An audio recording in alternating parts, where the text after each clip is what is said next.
해봅시다. 이 2강의 수능 특강은 그 문제 이후에 유제 8번 이후에 예제 레벨 1이 비교적 좀 간단하거든요. 그래서 여기 예제 1, 레벨 1 부분은 선생님이 그냥 풀이를 밴드에 해설을 올리는 걸로 대신하려고 합니다. 딱히 계산 연습하는 문제들이라서 여러분들 직접 이항 정리 이용해서 풀어보면 되지 않을까 싶어요. 요거는 그 해설 참고해서 공부를 하시는 걸로 하고, 우리는 교과서로 들어와서 이제 2단원 확률로 얼른 한번 가봅시다. 다시. 반가워, 어딨니? 빨리 갔다. 오늘 반가워하는 사람 어딨니? 갈 때마다 한 명씩 없어지는 것 같다. 오늘 안 왔어?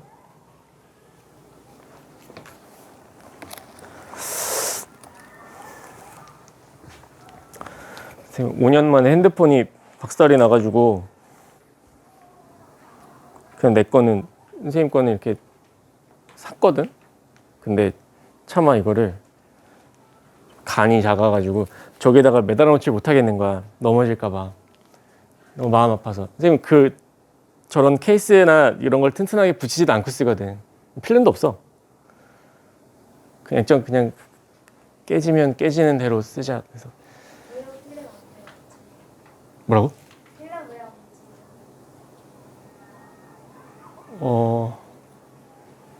이게 나이가 들어서 너네도 나중에 그렇게 될지도 몰라요.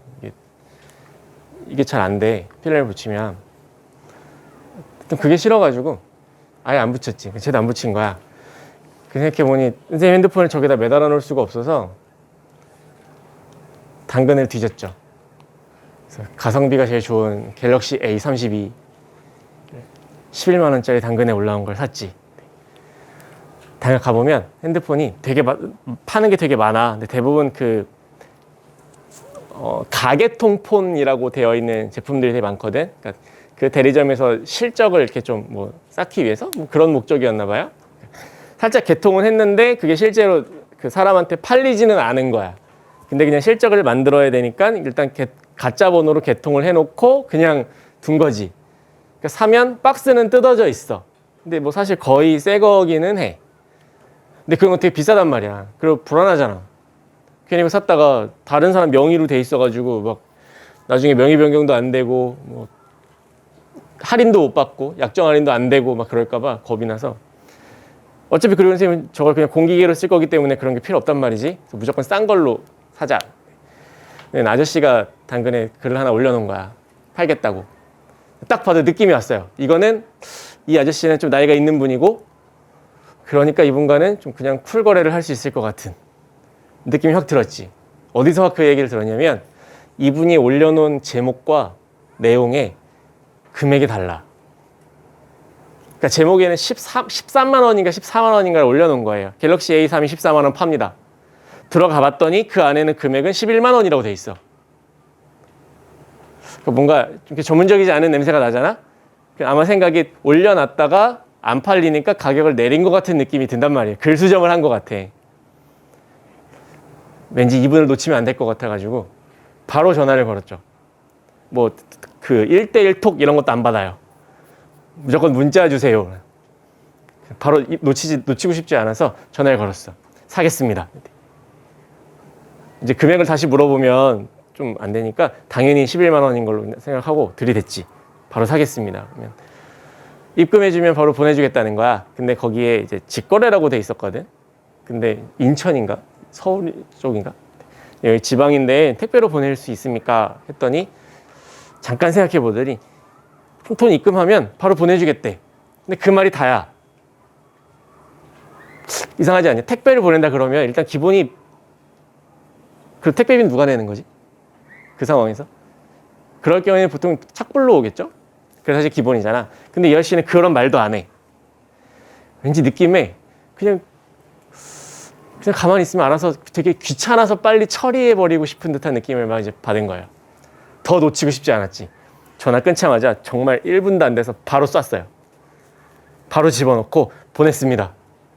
심지어 그날이 토요일이었거든. 어차피 택배는 월요일에 나가는데. 놓치고 싶지 않았어. 그래서 바로 보내고 월요일에 기다렸지. 근데 선생님이 실수를 한 거야. 이 택배를 학교로 시켰네. 근데 만약에 그 택배가 착불이면 엄한 선생님한테 가가지고 돈 달라고 할 거잖아. 그분이 와가지고 걱정을 하고 있었죠. 근데 택배가 왔어. 김동균 선생님이 받으셨어요. 근데 아무 말이 없어. 그냥 선생님 자리에 올려져 있고 이분이 택배비도 자기가 부담하고 판 거야. 그냥 너무 고맙잖아. 그래서 잘 쓰겠습니다.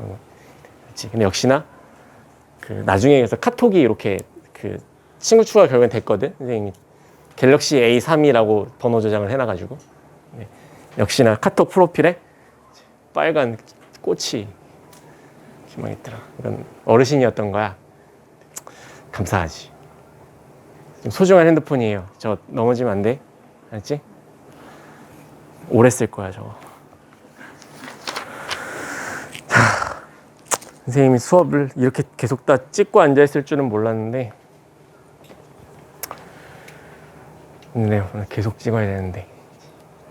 자, 해봅시다. 이제 우리는 2단원 확률로 다시 돌아와서 이제 새로운 얘기를 좀 시작을 할 건데 단원의 그 교과서 이름이 확률과 통계니까 사실 확률 지금부터 시작이라고 실은 봐야 되거든요. 네. 1단원에서 경우의 수를 막 구했던 게 사실은 무의미하지 않고 사실은 확률을 구하기 위한 그냥 준비 작업이었다고 생각하면 될 것 같아요. 자, 일단 오늘 첫 시간에는 용어를 조금 우리가 약속을 좀 정할 필요가 있거든요. 새롭게 등장하는 용어들, 그 교과서에 있는 빨간 굵은 글씨들 위주로 용어를 먼저 좀 정리를 해놓는 작업을 먼저 좀 하기로 하겠습니다. 교과서는 43페이지를 보면 될 거고요. 화면보다는 선생님이 좀 글씨를 써가면서 그림을 그려가면서 한번 설명을 해볼게요.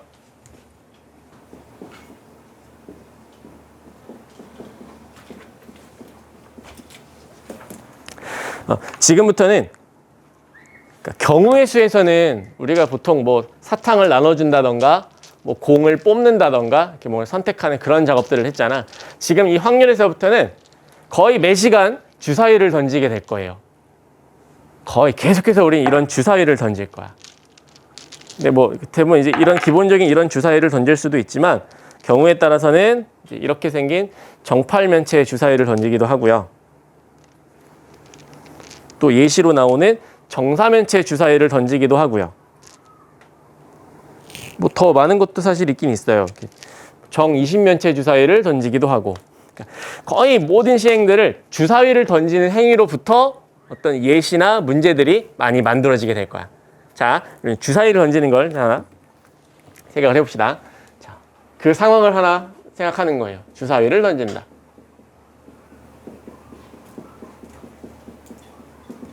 이제 용어를 좀 몇 개 정리를 할 거거든. 자, 순서대로 가봅시다.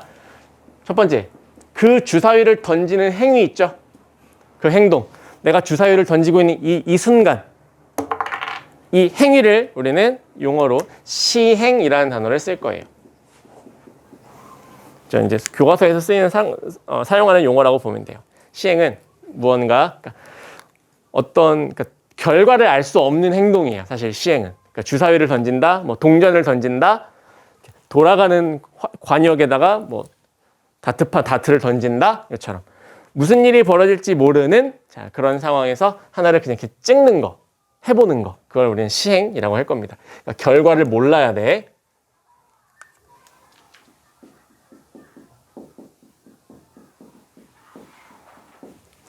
자, 그럼 주사위를 던졌으면 그에 따른 결과가 나오겠죠. 자, 이 결과를 이제 여기서 용어들이 여러 개가 튀어나오는데요.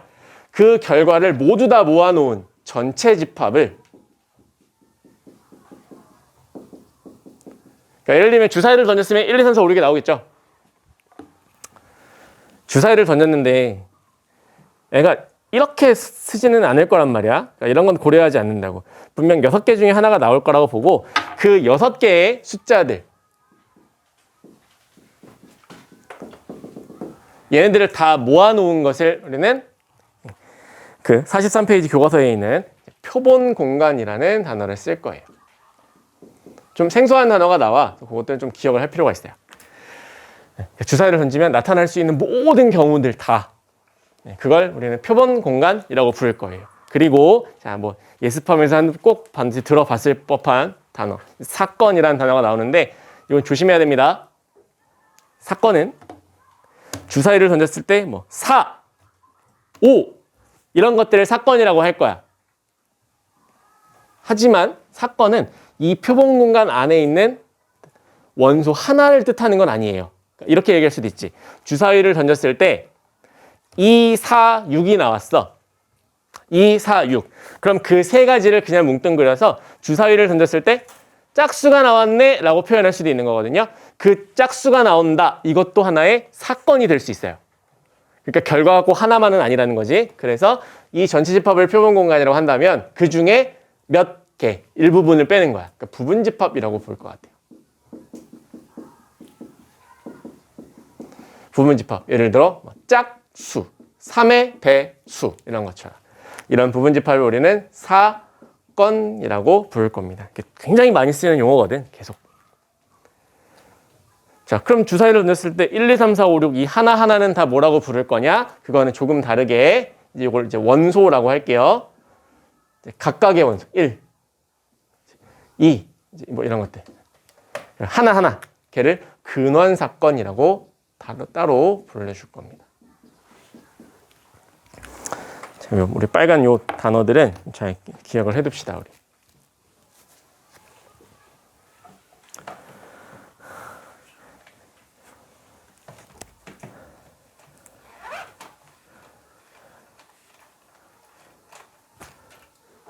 그렇죠? 자, 그러면 요걸 한꺼번에 좀 다 정리를 해볼게요. 쭉 이어서. 이걸 벤 다이어그램으로 한번 나타내 볼게요. 그래서 이제 확률은 대부분 다 집합의 표시로 다 많이 나타낼 거거든. 자, 이걸 벤 다이어그램으로 만약에 이렇게 표시를 한다면 전체 집합, 이게 표본 공간이 되는 거죠. 그러니까. 그리고 그 안에는 자, 이런 A 또는 B라는 자, 이런 사건들이 들어있어요. 이건 사건이야. 부분 집합을 사건. 그리고 그 안에 근원 사건이 이렇게 원소로 포함이 되어 있는 거지. 자, 이런 식으로 볼 거예요. 자, 그런데 그림이 자, 이런 예를 하나 생각해 봅시다.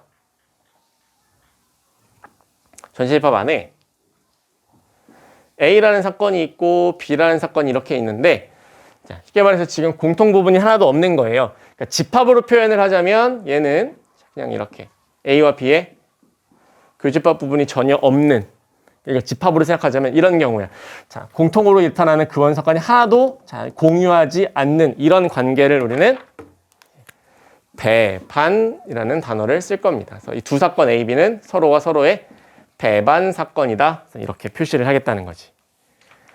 하나도 겹치는 게 없는 경우, 예를 들면 주사위를 던졌을 때 짝수가 나오는 사건과 홀수가 나오는 사건, 이 둘은 절대 중복되지가 않죠. 이런 경우를 우리는 배반 사건이라고 불러주겠다는 거죠.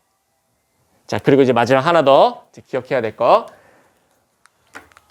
사건 A가 여기라면 그 바깥 부분, 이 초록색 부분, 이 초록색 부분을 우리는 집합에서 뭐라고 표현을 했냐면 A의 여집합이라고 표현을 했었죠. 그래서 지금도 마찬가지. 자, 사건 A가 일어나는 경우를 뺀 나머지 부분, 나머지의 전체 다, 사건 A를 제외한 나머지 전부 다, 그걸 우리는 이렇게 기호로 표현을 할 거고 얘는 A의 여사건이라고 이름을 불러줄 거예요. 자, 일단 시작하기 전에 기본적으로 기억해야 될 용어는 사실 요만큼이야.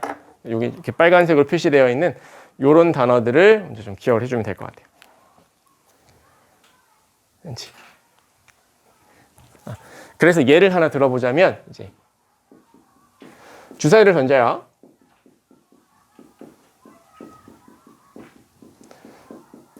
주사위를 한 개 던지는 자, 이 시행에서 여러 가지 어떤 사건들이 만들어질 거야. 그럼 첫 번째, 짝수가 나오는 사건. 줄여서 쓸게요. 짝수 사건과 홀수 사건. 이 두 사건의 관계는 우리가 방금 얘기했던 대로 하나도 겹치는 원소가 하나도 없죠. 동시에 일어날 수 없어, 절대. 홀수인과 짝수는. 그래서 이런 경우는 두 사건을 서로 배반 사건이라고 불러줄 거다. 또 하나, 홀수인 사건은 짝수인 사건의 여사건이 되기도 하죠. 이렇게 그냥 둘 다 표현을 해줄 수가 있는 거지. 그러니까 이런 개념으로 일단 용어를 이해하시면 될 것 같아요. 여러분들 하나 예를 들어 볼래?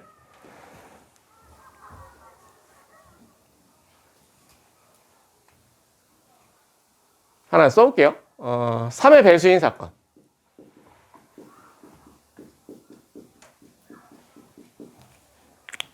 요 아래에다가 그냥 하나 이름 하나 만들어 볼래? 요거 3의 배수인 사건이랑 배반 사건인 거 하나만 만들어 볼래? 어떤 게 있을까? 그냥 뭐 머릿속으로 생각해 봐도 되고요.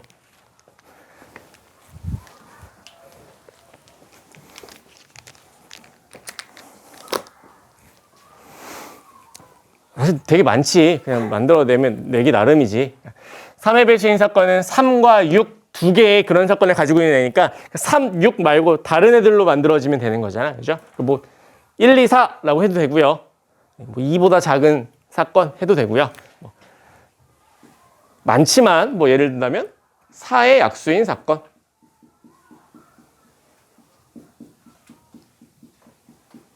뭐 이런 식으로 이름을 붙여서 얼마든지 만들어낼 수가 있을 거라는 거죠. 자, 용어는 일단 요만큼 기억을 하시면 될 것 같습니다. 배반 사건과 여사건까지 일단 알고 교과서 44페이지로 가보면 이 용어를 가지고 하나 예시를 들어놨습니다. 문제 2번이 있거든요. 아래에 1부터 10까지의 자연수가 적힌 공에서 공이 들어있는 주머니에서 공을 꺼내는 시행을 할 때 어떤 숫자 하나가 튀어나오겠죠. 그 사건을 가지고 서로 배반 사건인 거를 찾고 여사건을 구하고 하시는 겁니다. 이 문제 한번 잘 읽고 먼저 한번 각자 풀어봅시다.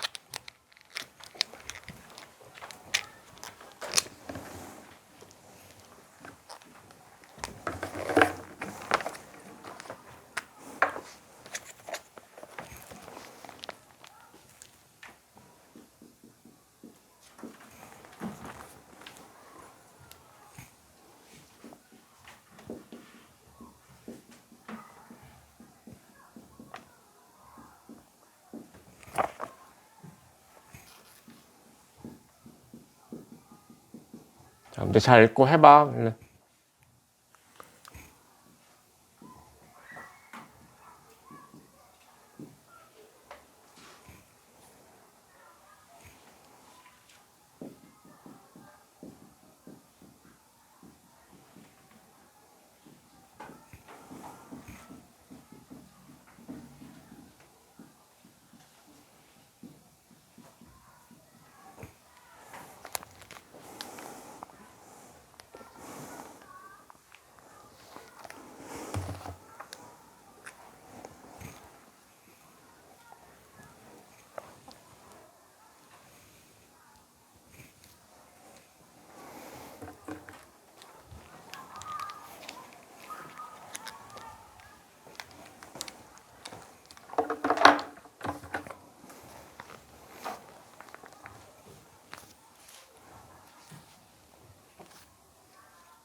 제일 좋은 방법은 그냥 원소를 나열하는 게 제일 좋죠. 근원 사건들을 그냥 집합처럼 쭉 다 나열해서 비교하는 게 제일 좋은 방법이지.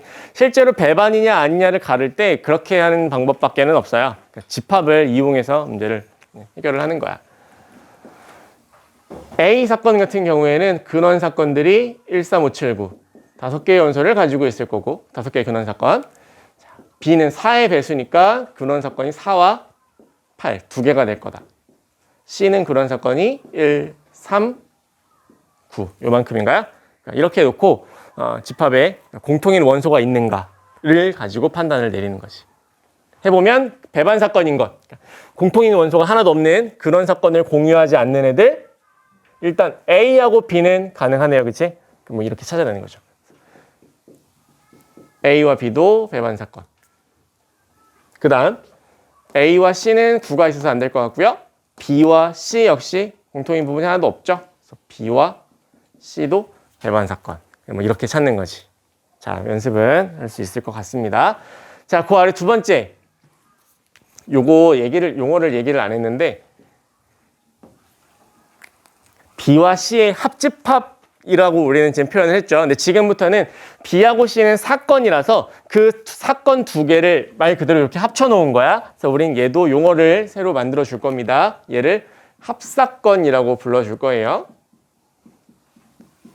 집합이 사건으로 변했으니 그냥 그대로 합사건이라고 불러줄 거야.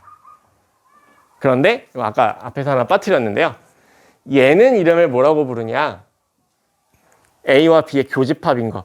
거의 대부분의 학생들이 나중에 가면 저걸 그냥 교사건이라고 그냥 우린 막 흔히 부르거든. 사실 뭐 그렇게 해도 뭐 문제가 되지는 않는데 정확한 용어는 교사건이라는 용어는 사실 사용하지 않고요. 얘는 곱사건이라는 단어를 씁니다. 영어를 번역하다가 생긴 건데 이렇게 두 사건의 공통인 그런 사건, 공통인 사건 그 부분을 얘기할 때 우리는 A와 B의 곱사건이라는 표현을 쓸 거예요. 얘는 합사건. 자, 해봅시다. 그럼 B와 C의 합사건 먼저 구해야죠. 요거 두 개를 합쳐놓은 거란 말이야. 그리고 그것의 여사건을 구한다. 바로 해볼까? B와 C를 합쳐놓은. 그러니까 배반 사건이었기 때문에 B하고 C는 합쳐놓으면 그냥 두 개를 그대로 연달아 붙여놓은 거랑 똑같지. 겹치는 부분이 하나도 없으니. 따라서 이 둘의 여사건을 계산해 구해보면 2 없고 5 없나요? 6도 없고 7 없고. 그렇죠? 그래서 이렇게 네 개의 그런 사건을 가진 사건이 된다. 이렇게 찾을 수 있는 거지. 집합처럼 나열해 놓고 찾는 거예요. 사실 이 문제는. 자, 하나 연습을 해봤습니다. 여기까지는 일단 용어를 정해놨던 거고요. 앞으로 계속 반복해서 사용할 용어니까 오늘 이 빨간색 모양들은 잘 기억을 해두기로 합시다. 우리. 이 앞부분은 좀 빨리 얼른 넘어갈게요. 45쪽에 수학적 확률로 먼저 가봅시다.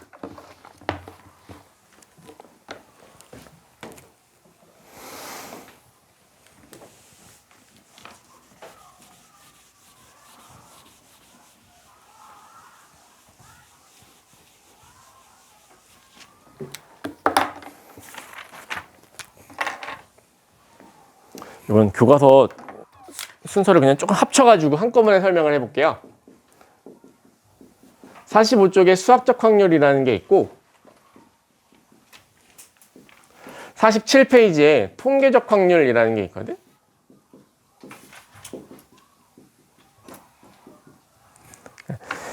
뒤에 가서 이제 문제를 풀면서 할 때는 이 두 가지의 개념을 그렇게 크게 의식하지는 않고 할 거라서 일단 개념 설명할 때 그냥 두 개를 동시에 그냥 간단히 딱 언급을 하고 넘어가면 될 것 같아요. 자,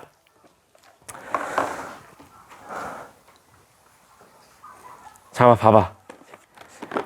오늘 뭐 쓸 것도 없고 많이 뭐 문제 풀 것도 없고 그냥 이제부터는 좀 편안하게 있어도 괜찮아요. 주사위야. 좀 작아서 미안한데 이 주사위를 던졌을 때 그냥 우리가 일상생활에서 알고 있는 거대로 한번 생각해 봅시다. 주사위를 던져서 6이 나오게 해볼까요? 이 6이 나오게 될 확률은 얼마지? 주사위 하나를 던져서 6이 나올 확률? 근데 우린 6분의 1. 근데 그거 왜 6분의 1인지 생각해 봤니? 만약에 누군가 물어본다면 어떻게 대답해야 될까? 선생님 애기가 5살이거든? 그냥 진짜 모든 걸 다 물어봐. 정말 다 물어봐요. 주사위 이런 걸 하나 이렇게 보여주면 물론 6분의 1이야 그런 걸 얘기는 하지 않죠 당연히. 네. 왜 이런 것까지 궁금해하지 싶은 것도 다 물어봐요. 근데 물어보는 건 사실 잘못이 아니잖아. 그거라도 해야지. 왜 6분의 1일까? 우린 약속이 되어 있는 거지. 그럼 이렇게 물어볼게요. 4가 나올 확률이랑 5가 나올 확률은 같니 다르니? 같아요. 왜 같다고 생각하지 우리? 이게 무슨 모양이라서? 정육면체 모양이라서 정육면체 모양이기 때문에 어디를 봐도 사실 면적과 모양이 똑같고 하니 어디가 나오는지 모든 면이 나올 확률은 똑같다라고 거의 사회적인 합의가 우린 되어 있는 거예요. 그래서 우리는 이런 걸 주사위라고 해. 이런 건 우리가 주사위라고 부르냐 그럼. 우리는 이런 걸 인정하지 않는다고요. 이건 우리는 주사위로 써주질 않아요. 누가 봐도 여기 나올 확률이 여기 나올 확률보다 훨씬 더 크단 말이야. 면적이 아무래도 크니까. 무게중심도 낮고. 자, 이건 그건 쓸데없는 얘기고. 그래서 이런 것들을 우리는 주사위로 인정하지 않는다는 거지. 그러니까 이미 우리는 어떤 합의에 의해서 이렇게 생긴 이쁘게 생긴 정육면체를 주사위라고 할 거야 라고 이미 합의가 되어 있는 거죠. 자, 이 수학적 확률은 이런 경우를 의미하는 거예요. 그래서 그 교과서를 마지막 한 번만 가볼래? 45페이지에 그 라플라스 아저씨 초상화 나와 있는 부분 있죠. 그 초상화 옆에 어떤이라고 되어 있는 그 한 줄만 읽어볼게요. 어떤이라고 되어 있는 부분. 자, 어떤 시행에서 표본공간에서 각 근원 사건이, 자, 이제 근원 사건부터 중요한 말이야. 근원 사건이 일어날 가능성이 모두 같은 정도로 기대된대. 어려운 말이죠. 근원 사건의 확률이 일정하다는 뜻이에요. 그러니까 봐, 주사위는 봐봐. 주사위의 근원 사건이라고 하면 1, 2, 3, 4, 5, 6이잖아. 그치? 진이야 뭐하니? 카메라에 너 계속 자꾸 이름 자꾸 들어갈래 너? 6개의 숫자가 근원 사건인데 이 근원 사건이 나타날 확률이 똑같다라고 이미 우리는 합의가 되어 있는 거잖아. 이런 경우엔 수학적 확률을 얘기할 수 있다는 거야. 어디를 봐도 다 6분의 1이야. 6개 중에 하나니까. 다 똑같아서 6분의 1이라고 한 거예요. 우리는 이걸 보고 여기 나올 확률이 6분의 1이야 라고 말하지 않아요. 얘도 면은 6개거든. 하지만 근원 사건에 기대된 정도가 다르니까 확률이 다르니 우리는 얘를 6분의 1이야 라고 말하지 않는다는 거지. 그래서 이런 경우에는 수학적 확률을 적용할 수가 없는 거예요. 그 이유는 수학적 확률이 적용되기 위해서는 근원 사건에 그 기대되는 정도 확률이 일정할 때 얘를 나타낼 수 있다는 얘기입니다. 괜찮아요? 자, 여기다 이제 마지막 용어를 하나 정리해 두겠습니다. 그래서 그 바로 위에 빨간 글씨가 하나 있었거든. 이제 기호를 하나 써요. 대문자 P 뒤에 대문자 A 괄호 안에 이렇게 기호를 쓸 거야. 그럼 얘는 이제 앞으로 우린 얘는 사건 A가 일어나게 될 확률이라고 기호를 약속을 할 거예요. 그렇죠? 자, 사건 A가 일어날 확률. 자, 그리고 이때 자 이제 계산은 어떻게 하냐? 자, 우리가 방금 주사위에서 6 나올 확률이 6분의 1이야 라고 말한 이 6분의 1이 왜 6분의 1이었는지 이제 그것만 따지면 돼요. 6분의 1인 이유는 주사위의 면이 6개니까. 면이 6개라는 건 근원 사건이 6개라는 거죠? 좋아요. 그걸 분수로 쓰는 거야. 분수는 똑같이 원소의 개수로 표현을 할 겁니다. 집합의 원소의 개수, 소문자 n이라고 썼었거든. 그래서 표본 공간 S. 요 표본 공간 S의 개수, 즉 근원 사건의 모든 개수를 구하는 거예요. 즉 옆에다가 여러분들은 전체라고 기억하면 되겠지. 전체 경우의 수를 구해서 그걸 분모로 두는 거예요. 그리고 분자에는 우리가 구해야 하는 사건 A, 요 사건 A의 개수, 그러니까 근원 사건의 개수를 말하는 거지. 그걸 A라고 두는 거죠. 그래서 요 일부분 이라고 두고 쟤네들을 분수로 표현하면 저걸 사건 A가 일어나게 될 확률이라고 표현을 하겠다는 거야. 그렇죠? 자, 그래서 이렇게 쉽게 말해서 이렇게 식으로 나타낼 수 있는 확률이라서 수학적 확률이라고 부르는 거예요. 그러니까 딱 이렇게 계산할 수 있다라고 해서 우리는 저걸 수학적 확률이라고 얘기를 해줄 겁니다. 자, 그러면 이 통계적 확률은 도대체 뭐냐? 차이점을 좀 봐야 되잖아요. 잠깐만 교과서 한 번만 넘겨볼래?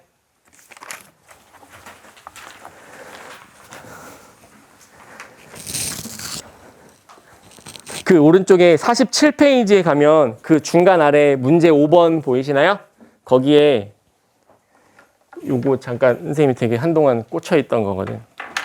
그 문제 5번에 웬 나무 덩어리 하나 있잖아. 걔 이름이 주령구라는 건데요. 이거 다음 시간에 선생님이 실제로 보여줄게. 어떻게 생긴 건지. 총 면이 14개로 되어 있고 자, 이제 오늘은 수업은 끝났어요. 이제. 역사에 대한 얘기를 좀 해야 되거든. 이게 유물이야. 여기 나와 있나?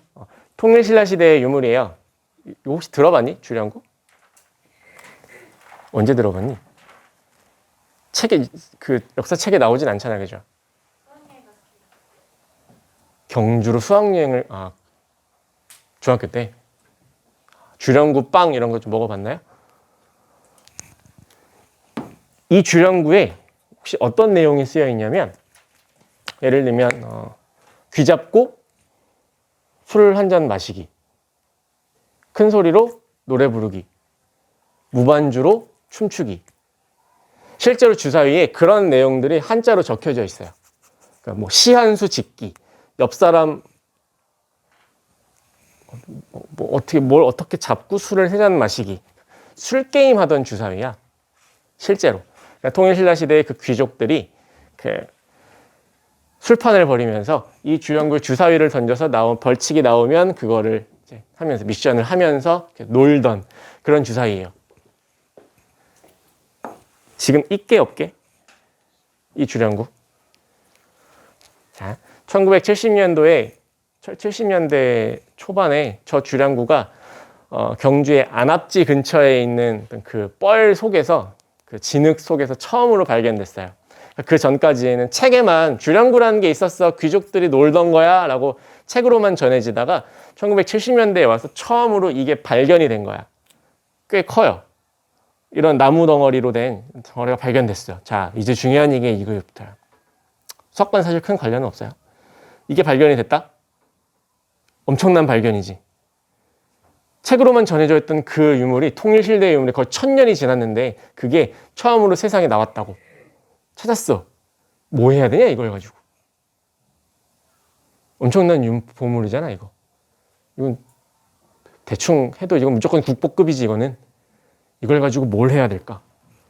일단 깨끗하게 좀 보존을 해야 될 거 아니야. 그죠? 자, 꺼내자마자 이 사람들이 뭘 했냐면 그 발굴단이 가서 이걸 찾아내자마자 진흙 속에 있었으니까 완전히 축축하게 젖어 있었을 거 아니야. 자, 이걸 이제 빨리 말렸어야 되는데 이걸 꺼내고 나서 제일 먼저 한 행위가 뭐냐면 탁본을 떠요.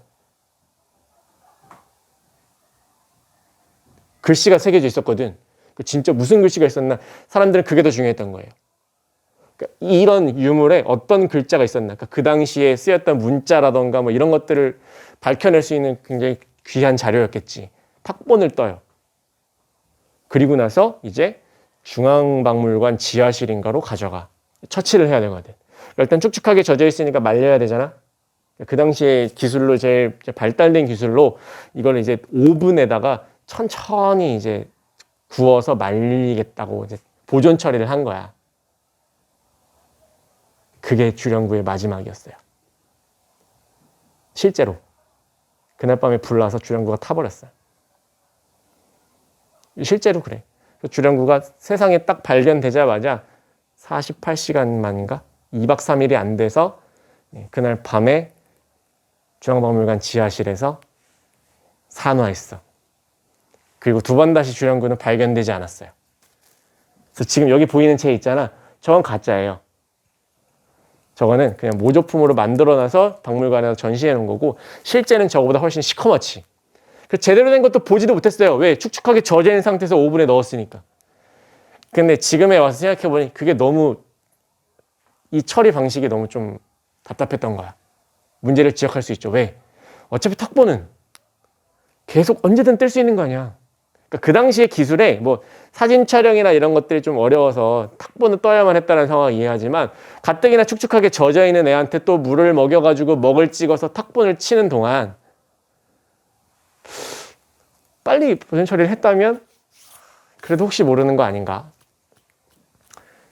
슬픈 거지. 어쨌든 그 어마어마한 유물을 오븐 속에서 날려버렸으니까 뭐 시커멓게 재가 된 정도가 아니라 없어졌다고 기록은 되어 있거든. 그냥 다 잘 타버린 거야 그냥. 그러니까 지금 우리가 보고 있는 이 주량구들은 전부 다 이제 가짜인 거지. 그래서 문제가 뭐냐면 밝혀지지 않은 것들이 너무 많아요. 일단 그 책 볼래? 마지막? 이제 다 끝났다 우리. 그 그림 봐봐. 나름 모양이 꽤 복잡하게 생기지 않았니? 이게 14면체거든요. 그 기하학에서는 그 도형의 이름을 68면체라고 불러요. 큐브 옥타헤드론이라는 이제 그 학명이 있는데 68면체가 있어. 그래서 얘는 정육면체 6개랑 정삼각형 8개, 총 14개의 면으로 이루어진 도형이에요. 그런데 얘는 68면체, 주령구는 68면체랑 똑같이 생기질 않았어요. 왜 그러냐? 이제 되게 감동적인, 나만 그럴 수 있지. 감동적인 게 나와요. 얘는 있잖아. 사각형의 넓이가 삼각형의 넓이보다 거의 한 2배 정도 크다? 그럼 얘들아 뭐니? 면적이 크다는 건 이렇게 굴렸을 때 걔가 더 잘 나온다는 뜻이겠지. 주사위가 이런 거라고. 그러니까 굴리면 세모보다 네모가 더 잘 나와요. 그러니까 사실 어떤 면에서는 주사위로서의 가치가 없는 거잖아. 원래는 그랬거든. 자, 근데 그림 다시 한번 잘 봐봐. 자세히 들여다볼래? 그거 삼각형이니 얘들아? 뭐야? 그 면 모양 삼각형이니? 아니지. 약간 끝에가 깎여 있죠. 이걸 깎은 거야. 깎은 거예요. 정삼각형이 작다 그랬잖아. 작으니까 거기를 깎아낸 거야. 그래서 맞춘 거예요. 어떻게? 네모랑 거기에 있는 육각형이랑 거의 면적이 동일해요. 주령구는. 근데 그 옛날 사람들이 어떻게 그걸 맞췄는지는 몰라. 더 안타까운 건 뭐냐? 그걸 한 번도 자를 대고 정확하게 측정해 본 적이 없는 거예요, 우리는. 그러니까 이렇게 생겼다라는 걸 우리는 그때 남겨놓은 사진, 흑백 사진으로만 지금 상상하고 있는 거거든. 색깔이 저렇지도 않았대요. 근데 무슨 색깔인지를 알 수도 없어요. 그때 칼라 사진이 아니었으니까. 그리고 진짜 면적이 똑같은지 정확하게 재본 사람은 없어요. 그냥 눈으로 보고 그냥 적당한 그때 급하게 측정해 놓은 자료로만 판단하는 거야. 그래서 그 옛날 사람들이 저걸 어떻게 저렇게 정확하게 만들었을까에 대한 답을 아직까지도 찾지 못하는 것이. 이상하게 얘기가 따로 새버렸는데 아무튼 결론은 뭐냐? 쟤는 정육면체가 아니잖아. 모양이 달라서 모든 면이 나올 확률이 똑같다라고 함부로 말할 수가 없는 거예요. 걔는. 한마디로 뭐야? 얘는 정육면체 요 주사위는 수학적 확률을 적용할 수가 있지만 이 주랑구 같은 애는 모르는 거라고. 모양이 다르기 때문에 진짜 근원 사건의 기대가 똑같을까?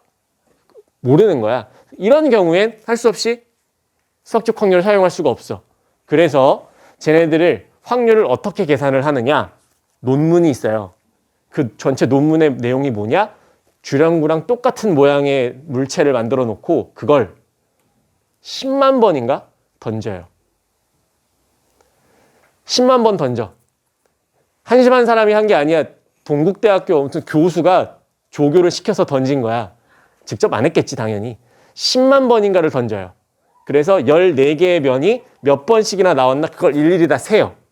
이거 되게 옛날 논문이야. 첨단 과학으로만 한 게 아니에요. 직접 진짜 다 던진 거예요. 조교의 열정으로. 걔는 무슨 죄야. 그렇게 해서 논문을 썼어요. 그랬더니 모든 면에 나온 경우의 수가 거의 비슷하게 된다더라.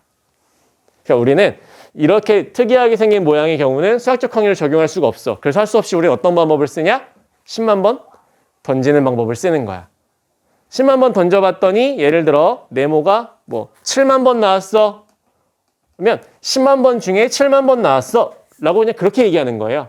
그래서 우리는 그 확률을 통계적 확률이라고 부르는 거예요. 그래서 얘는 던지는 거예요. 계속.